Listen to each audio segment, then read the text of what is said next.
ওমা, এত বেলা হয়ে গেছে এখনো রান্না করনি, মাল করছো যে? আজকে রান্না করবো না, আজকে খালি সিদ্ধ ভাত করবো, আর কিছু করবো না। কি সিদ্ধ ভাত করবো? আমি ফ্রিজ দিয়ে তাহলে মাংস বের করে বানাচ্ছি, আজকে আমি খাবার বানাবো, তুমি খাবে।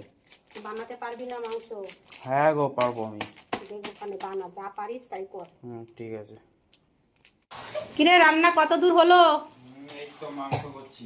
আগে কি করেছিস? মাংস তো বেশ সুন্দর কালার হয়েছে রে।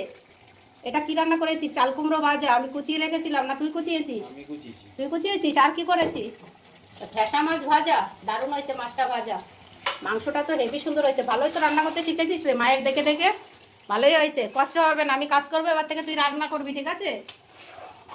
মাংস তো বানিয়েছে, আবার লুচিও ভেজেছে, এত লুচির পোকা। আমি ভাবলাম একটু খেয়ে দেখি কিরকম বানিয়েছে, গন্ধ দারুণ বেরিয়েছে। ও বিখ্যাত, একদম অসাধারণ। পারফেক্ট পারফেক্ট একদম।